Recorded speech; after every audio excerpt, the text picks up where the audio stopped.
هل تعلمون من هذا الذي يجمع القمامة؟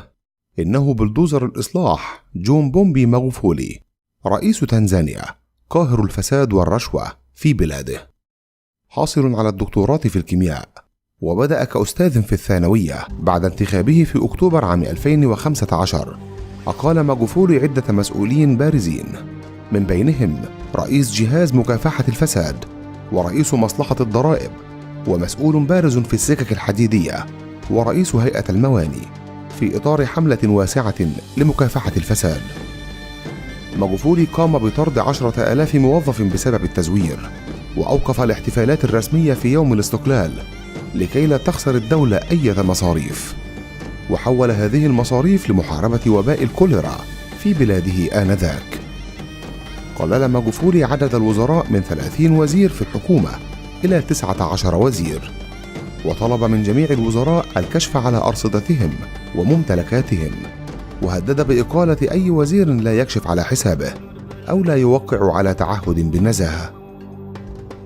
جون بومبي ماغوفولي منع جميع سفريات المسؤولين للخارج بغير ترخيص مباشر منه، حيث يرى في نظره أن هؤلاء المسؤولين عليهم أن يهتموا بالمشاكل الداخلية للبلاد، أما السفراء فعليهم أن يهتموا بعملهم في الخارج باعتبارهم ممثل البلاد في الخارج. كما منع المسؤولين في الحكومة من السفر في كراسي الدرجة الأولى في الطائرات، ومنع اللقاءات والندوات الحكومية التي تقام في الفنادق. وفي لقاء جلسات الكومونولوث أرسل 4 من المسؤولين فقط ليمثلوا البلاد بدلا من 50 شخص كانوا جاهزين للسفر.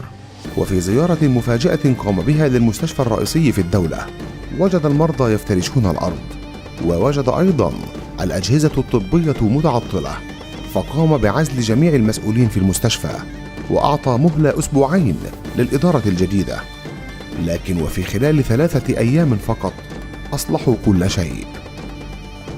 عمل ماغوفولي على تقليص ميزانية حفل افتتاح البرلمان الجديد من 100,000 دولار إلى 7,000 دولار، وحول هذه المبالغ لتكملة نواقص المعدات الصحية بالمستشفى الرئيسي بالبلاد.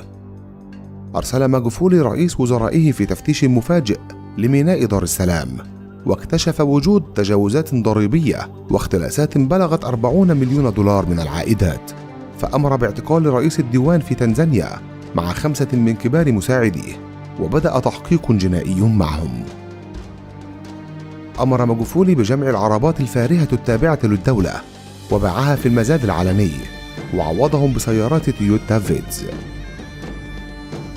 تمت تسمية ماغوفولي بالبلدوزر أو جرافة الفساد، حيث كان همه الشاغل اجتثاث ومحاربة الفساد في تنزانيا من اليوم الأول في السلطة، كما وعد في الحملة الانتخابية بدون أن يقول عفى الله عما سلف.